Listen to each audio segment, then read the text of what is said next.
हिंगनघाट में नगराध्यक्ष पद के उम्मीदवार के पहले चरण के प्रचार की शुरुआत हो चुकी है। इसी सिलसिले में शहर के नागरिकों से इनबीसी न्यूज की टीम ने संवाद साधा।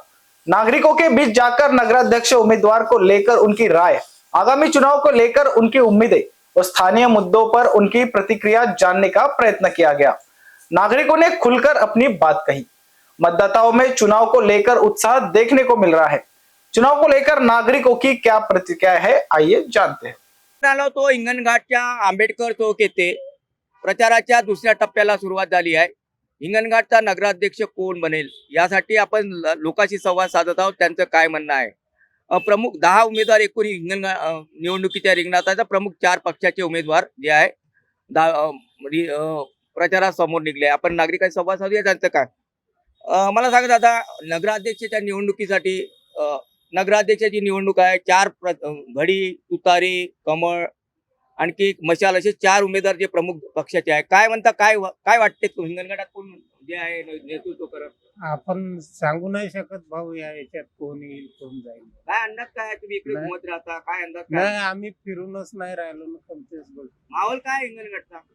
माहोल आता जे निवडून येईल तेव्हा व्यक्ती माहित पडन नंतर। काय म्हणता, तुमचं काय म्हणणं आहे? कोणता उमेदवार जो आहे नेतृत्व करेल हिंगणघाट? समीर कुनावार येऊ शकते बाहेर। समीर कुनावारचा समीर कुनारकडून डॉक्टर नैनाथ तुळसकर आहे, तर राष्ट्रवादी तुळसकर आहे, तर राष्ट्रवादीकडून शुभांगी डोंगरे आहे, मशालकडून नीता डोबे आहे, कमल मध्ये येते, घडीकडून योगिता गुसे आहे। काय वाटते, कोण कमळ आलं पाहिजे असं वाटतं तुम्हाला? कमल मध्ये त्याने लय केलाय आपल्यासाठी, लय केलं आपल्याला, लय दिली सुविधा, पूर्ण दिली आपल्याला, पूर्ण सुविधा दिली आपल्याला। मला सांग, हिंगणघाटात कोणती म्हणजे व्यवस्था चांगली व्हायला पाहिजे असं वाटतं तुम्हाला? रोड नाल्या सर्व चांगले झाले ना, करूनच राहिला ना तो, पूर्ण चांगले। स्वच्छतेचा मोठा प्रश्न आहे। स्वच्छता, कचरा वचरा काहीच नाही। आमचे रोड बनले, सफाई, सिमेंट रोड बनले, सर्वच बनलं। नालीवर ते झाकणी टाकलं, सर्वच झाले। कमल पाहिजे। कमल। आपको क्या लगता है भैया, जो चुनाव का अभी दूसरे टप्पे का मतदान आया, क्या कौन सा उम्मीदवार चुन के आएगा ऐसा लग रहा है आपको? क्या अंदाजा है? क्योंकि अभी जो बीजेपी से जो उम्मीदवार यहाँ खड़े हैं तो वो कोई किसी से उनका मिलना जुलना उतना है नहीं, कोई उतनी चर्चा में नहीं है। तो इसीलिए लोगों का दिल ऐसा है कि शुभांगी डोंगरे जो है वो लोगों से मिलना जुलना और चर्चा में रहते हैं, तो इसीलिए लोगों का मन उधर है। क्योंकि रोड नाली ये सब बनाने से रोजी रोटी नहीं मिलने वाली है, क्योंकि यहाँ कोई नई फैक्ट्री होगी, रोजी, ये पब्लिक के लिए मेन कारण है। तो यहाँ पे कैसा है कि लोगों की रोजी बढ़ने को होना, लोगों की रोजी बढ़ेगी तो घर चलेगा। रोड नाली बनने से घर नहीं जाए। रोजगार का बड़ा प्रॉब्लम है। कई जवान लड़के खाली घूम रहे हैं। फैक्ट्रियों में रोजी 250 रुपए 300 रुपए तक ही है। आज 200-250 रुपए में किसी का घर नहीं चलता, क्योंकि महंगाई इतनी ज्यादा बढ़ चुकी है, तो उससे घर चलाना बड़ा मुश्किल हो चुका है। तो लोग जो विकास बोलते हैं, तो ये रोड नाली ये सब बनाने, ये विकास नहीं कहा जाएगा। क्योंकि अगर मैं रोजी कमाऊंगा तो मेरा घर चलाऊंगा, रोड नाली से मेरा घर नहीं चलने वाला है, तो ये विकास थोड़ी ना बोला जाएगा। तो इसीलिए हमारा दिल है कि परिवर्तन चाहिए इस बार, क्योंकि कोई नया कैंडिडेट अगर चुन के आता है दूसरा, तो वो कुछ ना कुछ अपने शहर के लिए अच्छा कर सके। कौन से उम्मीदवार में टक्कर लगती है आपको? हमारे को ऐसा लगता है कि तुतारी में टक्कर आएंगी, शुभांगी डोंगरे में। हो सकता है कि अपना बीजेपी के जो कैंडिडेट है उनके साथ मुकाबला हो सकता है उनका, लेकिन तुतारी की तरफ सभी लोगों का मन है। मुकाबले का जम के रहेगा क्या, कैसा? नहीं, अंतर कम रहेगा, क्योंकि लोगों में गलत फहमी है। रोड ये कांटे की टक्कर आ सकती है, क्योंकि लोगों का जैसे रोड लोगों को समझ नहीं रहा है कि अपना रोड और ये सब विकास नहीं कहा जाता। लोगों में समझदारी आना चाहिए कि अपने घर कैसे चलता है, कितनी फैक्ट्रियां शहर में लगी, कितनी रोजी रोटी के काम हुए, रोजगार के लिए काम किए गए। क्या नहीं हुआ भैया, जो नगर पालिका के हद में आता है, रोड बोलो नाली बोलो या रोड बन रहे हैं, लेकिन कैसा है कि ये रोड हो सकता है किस लिए बन रहे हैं, ये लोग ठेके दे रहे, लेकिन काम पूरा नहीं हो रहा है। लोगों को तकलीफें जा रही, कहीं पत्थर निकले हुए हैं, कहीं आधी नाली बन रही, कहीं आधी नाली नहीं बन रही।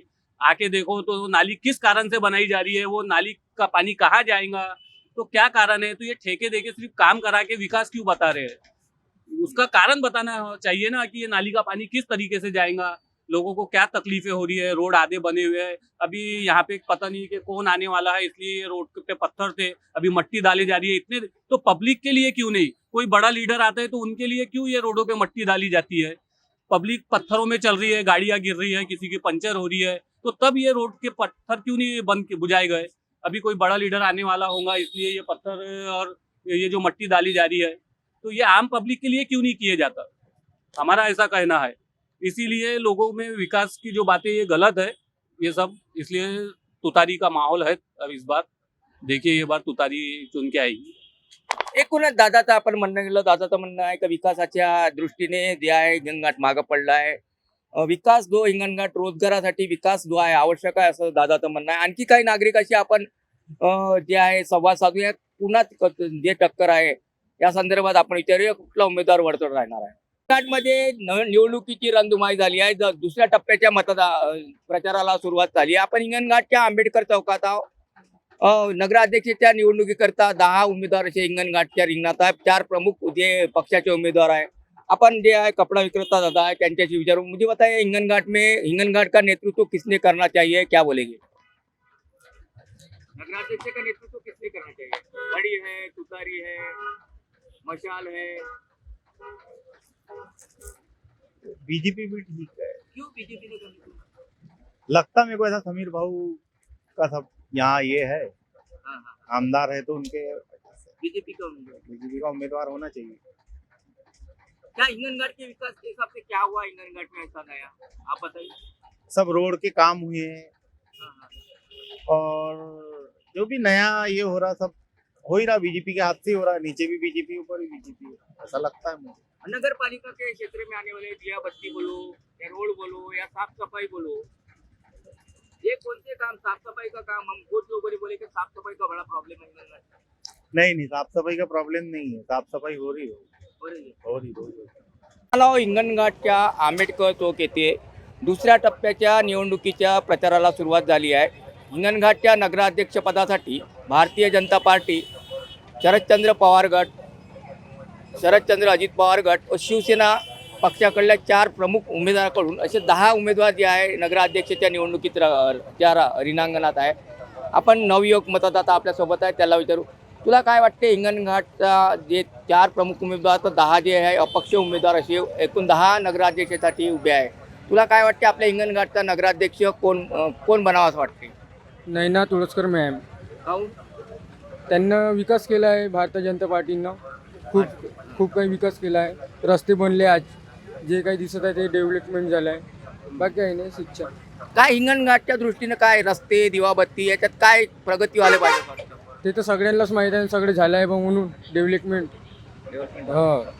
बेरोजगारीचा मोठा प्रश्न आहे हिंगणघाट क्षेत्रात, काय वाटतं? बेरोजगारी बंद झाली पाहिजे. नाही, बेरोजगारी तो भेटलीच पाहिजे ना. हो, भेटायलाच पाहिजे. क्या कहना है आपका? इलेक्शन जो लगा है नगराध्यक्ष पद के लिए, कौन दावेदार होएगा? हिंगणघाट का नेतृत्व कौन करेगा? आएंगे कमल का फूल। कमल का. क्यों कमल का फूल आएगा? उनकी राज है तो वो तो आना ही है ना। उनका ही राजा, इसलिए वो जाएंगे, हाँ, दूसरा नहीं आ सकता. दूसरा भी आ सकता। क्या हिंगणघाट के लिए क्या है जो छूट गया हिंगणघाट में? रोड बोलो, नाली बोलो, हाँ. या दियाबत्ती बोलो, स्वच्छता बोलो, कौन से ऐसे प्रश्न हिंगणघाट में ऐसा लगता है आपको? इसमें कोई मालूम ही नहीं है ना अपने। स्वच्छता बोलो, नगर पालिका के जो इसमें आते हैं. अपने को मालूम नहीं, अपने काम करते अब अपने घर को ये करते. आणखी काही मतदाराशी आपण जो संवाद साधूया, त्यांचं काय मत आहे. पांटेला शॉपचे दादा सुद्धा आहे, त्यांच्याशी सुद्धा आपण बातचीत करूया, त्यांचं काय म्हणणं. दादा मला सांग, नगराध्यक्षाच्या निवडणुकीची सुरुवात झाली आहे, दुसऱ्या टप्प्यात जे आहे निवडणुका गेल्या आहे, तुझं काय म्हणणं आहे? कोण आला पाहिजे? जो आला तो आपला. का बरं तो आला तो आपला? काय 4 प्रमुख उमेदवार आहे, बीजेपी आहे, भारतीय जनता पार्टीकडून घडी आहे, तुतारी आहे, तो चांगलाच राहील ना आपल्यासाठी. काय कोण निवडून आलं पाहिजे असं काय वाटतं? नाही असं काहीच नाही. एकूणच आपण आणखी काही जे आहे नागरिकाशी संवाद साधू. आपण हिंगणघाटच्या ज्या आंबेडकर चौकात आला, आणखी नवयुवक त्या नागरिकाशी आपण संवाद साधूया.